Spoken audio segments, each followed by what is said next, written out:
उस्मान खान, शादाब खान, इफ्तिखार अहमद, किसी को कुछ समझ नहीं आ रही थी कि हमने खेलना कैसे है। तो वो USA के सामने तो शादाब खान चल के थे, लेकिन इंडिया की क्वालिटी बॉलिंग लाइनअप के आगे लड़खड़ा गए। तो ये जब भी नीली वर्दी को देखते हैं, जब भी इंडियन टीम को देखते हैं, तो ये इनकी काम में टांग जाती हैं और ये बहुत ज़्यादा जो है ना डरने लग जाते हैं खौफ से। तो ये बताएँ, आपसे शुरुआत दूँगा। भारत की टीम के अगेंस्ट जो है हमारे बॉलर ने बॉलिंग की, लेकिन बैट्समैन ने हमेशा की तरह जो है हमें डिसपॉइंट किया। तो क्या कहना चाहेंगे?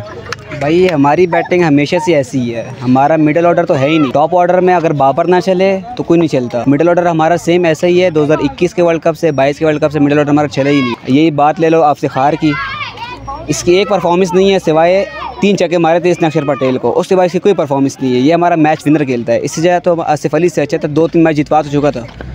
बहुत बकवास हमारी बैटिंग है।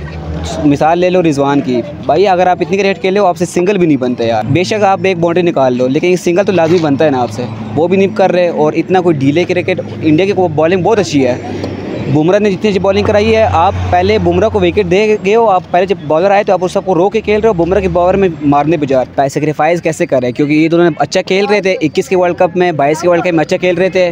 और ये हमारे पाकिस्तान की डिमांड है कि ये दोनों ओपनिंग करें, वो अलग बात है। लेकिन देखिए डिमांड किसकी है, दोनों एक जैसा खेलते हैं। पावर प्ले में आपको पता है हिटिंग करनी होती है, दोनों हिटिंग नहीं कर सकते, पावर हिटिंग कर लेते हैं।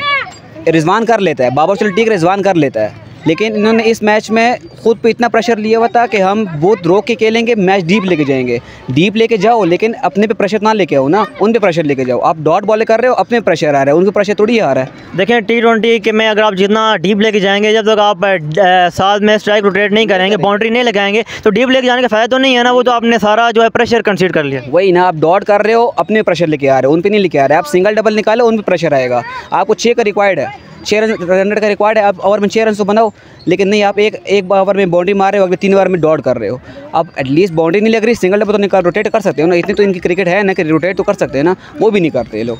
तो क्या हुआ, क्यों नहीं कर रहे हैं, वजह क्या थी? बस ये इनकी अपने माइंड सेट से, क्या पता क्या कोचिंग के कोच ने ऐसा बोला है, कप्तान ने ऐसा बोला है। अब उस्मान खान की मिसाल ले लो, उसकी रोकने की गेम है ही नहीं। कल तो मैं सरप्राइज़ हुआ उनकी बैटिंग देख के, वो उन्हें समझ नहीं आ रही थी कि बॉल कैसे जा रही है। वो जिस तरह से बल्ला फेर रहे थे, मैं समझ रहा था कि ये पता नहीं कोई पहली बार खेलने लगे हैं। PSL में तो बड़ा वो अच्छा खेलते हैं। वही ना, आप जिसके नेशनल गेम है, फ़खर जमान की मिसाल ले लो, आया मारने पे गया, कुछ रन तो बना के गया ना। वही ना, वो उसकी पोजीशन चेंज है, इसके लिए वो पावर प्ले में आता तो वो अच्छा मार सकता था, क्योंकि पावर प्ले में ज़्यादा मार्जिन होता है बैट्समैन के पास। उस्मान खान तीसरे ओवर में आया है, 3 ओवर को पावर प्ले के मिले हैं, उसने सारे डॉट की, एक बाउंड्री नहीं मारी पावर प्ले में। वो फ़खर ज़मान अगर आ जाता, वो फ़खर ज़मान आता, एटलीस्ट तकरीबन ना 15-20-30 तो बना के चला जाता ना। अब वो वहाँ पे 15 बॉलें खेल के 10 रन बना के गया, एक बाउंड्री भी नहीं। पावर प्ले में एक बाउंड्री नहीं खेल के गया। पावर प्ले के बाद बाउंड्री हिट पे जा रहे हैं, इनको पता है कि उसके बाद हिट पे जाएंगे तो हम आउट अजला के बाउंड्री पे कैच ही होएंगे। आप पावर प्ले में मारो, थोड़ी कोशिश करो। उस्मान खान की गेम ही रोकने वाली गेम नहीं है, मारने वाली गेम है, उसको ना रोको।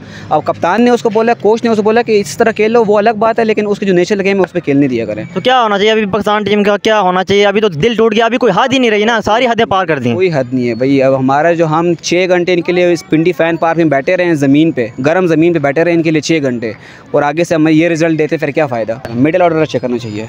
मिडिल ऑर्डर जितना अच्छा होगा, हमारी बैटिंग अच्छी होगी। आप मिसाल ले लो, स्टार्टिंग में ये नहीं है कि 48 बॉल पर 48 रन रहते हैं ना, ये काम है मिडिल ऑर्डर को मारने वाले का। हमारे इफ्तिखार 3 छक्के 3 फुल टॉसे मिल रहे हैं, एक चक्का इसे नहीं लग रहा है, सर्कल से पार नहीं हो रहे, हमारे फिनिशर खेल रहे हैं। इमाद वसीम को देख लो, आप 4 बॉलें ऑफ साइड की डिवाइड कर रहे हो, फिर ऑफ साइड भी मार रहे हो। भाई आप लेग साइड भी प्लेयर खेल लो, कुछ तो कर लो।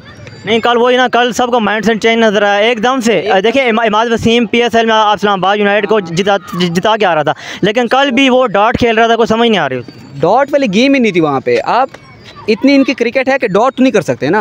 नहीं, वही जब इंडिया के सामने आते हैं, USA के सामने जब चले गए तो क्या हो जाता है, यही तो पूछ रहा हूँ। वही अब ये इनका फिक्सिंग है या इनकी माइंड सेट ऐसी हो जाती है, या डर के खेलते हैं, ये अल्लाह जानता है। लेकिन टीवी पे बैठ के बड़ी बड़ी बातें करते हैं।